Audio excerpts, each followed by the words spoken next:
Hello, welcome back to my channel, and welcome back to my not welcome back actually, welcome to my first tutorial of the channel. And I am really excited to do this tutorial, and it's actually going to be a tutorial series. There's going to be quite a few parts, and it's going to be about building a game montage in Wondershare Filmora. Essentially, I'll run over the basics of Filmora in this tutorial, and then each video will be a specific portion of the montage. And yeah, I'm really excited to do this series, and I just think it'll be great all around. I know I have many friends who also need tutorials on how to use Filmora and make epic montages, and I'm really excited to do this. Now, this is not my 100 subscriber special or anything, don't worry. I'm still working on that. However, I did want to make this first because I think it would be beneficial and also good for the channel, and also because yeah, I just think it'd be a great overall video. Alright, so welcome to this first video of the series, of the tutorial series, and we are currently in Wondershare Filmora, the editor. As you might know, I used this editor. I used Filmora to make my 50-star Bed Wars montage, Never Forget You. So this is what I used to make my first proper video, and it's just a great editor all around, so I'd 100% recommend it. Now, Filmora does cost money, however, there is a free trial if you just want to check it out, and the only really big consequence is that there's a watermark at the end. Everything else is essentially there, at least from my memory. And if you do in fact like Filmora, then go ahead and buy it after you're done. After you've kind of experimented with it, because it's a great editor and it's definitely worth this price. Alright, so go ahead and open up Filmora, and this should be your entire screen. This should just be how your screen looks. Maybe you might have a couple less timelines over here, which I'll explain what those are in a bit, and less of these little horizontal line stripes. But apart from that, everything should be essentially the same.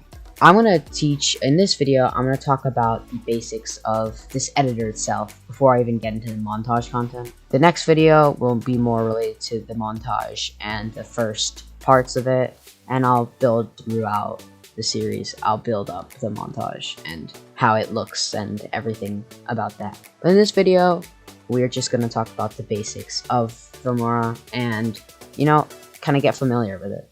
So when you open up Filmora, this should be what you see after you've created a new project. I trust that you know how to do that. And once you've entered the project, you have this entire blank screen. Everything's kind of dull, navel blue, all that. We're gonna kind of talk about what this is and make sure that you kind of understand everything by the end of this tutorial. First of all, on the bottom, we have a timeline. This is where all your clips go, where I'm highlighting. This is where all your clips will go. All the editing will happen. This is the core of our editing and project, I would say. On the right side, we have a preview section. This is where it will show your video. While you're editing it, you're going to be able to view what's happening and what you're doing. And it's just a good way to kind of keep up with your progress. On the top left, we also have a media, which is where we're going to store our files for the video, which we're going to be able to drag and drop into our timeline. Now, this top left also has many other tabs, and I need to discuss those if we're going to actually progress with the montage. Before I even go any further in terms of tabs, I want to just discuss the media tab. Now, like I said before, the media tab is like a storage for all your clips, but it also has a couple other kind of sample things which Filmora provides, such as these sample colors in case you need a background, sample videos, sample green screens. Now, these ones are pretty popular. I'm sure you've seen this, KO.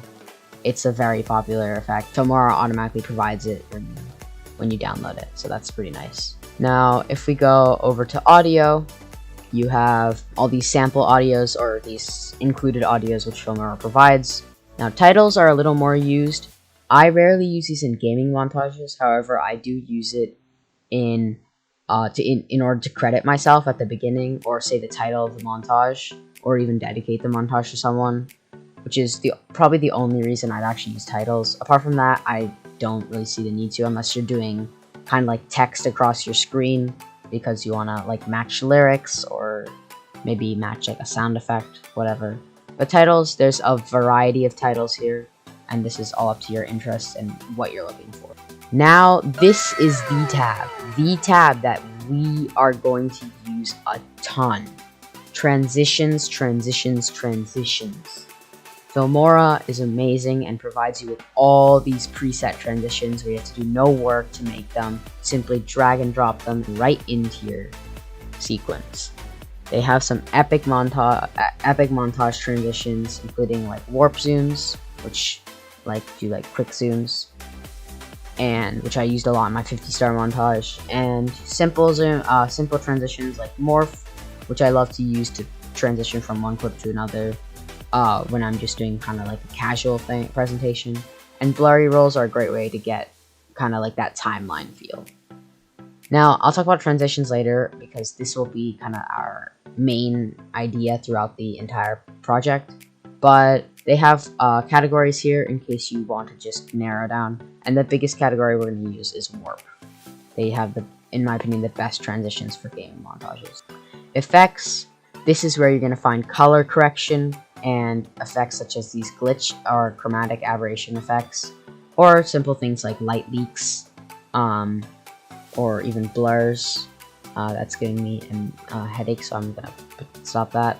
Overall, these are just great to add small kind of elements and details to your videos, and I will definitely use these during the montage. Elements are also a big portion. These are preset by Filmora and are like little kind of fun effects, which can kind of spice up your video when you're making it. Now, in the montage that I make, I only use one effect, and it is the neon skull. And I'll explain why when I use it. I'll explain how to use it and why it's good. Now, on the topic of effects, in case you're scrolling through this entire menu and you have a bunch of effects which you love, but you don't want to go back to this menu and scroll and find them over and over again, all you have to do in order to kind of set it into a different storage area or different kind of playlist is simply hover over the effect you want to keep, go to the top left and click that heart. And now if you go over to your left side and go to favorites, you'll find what you favorited, which in this case was Mystic Seal, Doctor Strange vibes. You'll find it in favorites. So I have a bunch of energy effects favorited because I love the energy effects. I think they give off a great sort of neon kind of amazing electro vibe, which I just love. Now, another tip, in case you want to preview anything, whether it be one of these effects or whether it be one of these elements, or whether it be one of these effects like this one, which I use in my montage, by the way, simply double click, and this in the preview panel, double click on the effect, and in the preview panel it will show a clip of all the effects that you've added. Now in this case, you can also use it for transitions and get like that transition from the woman to I believe that was a hill. So, yeah.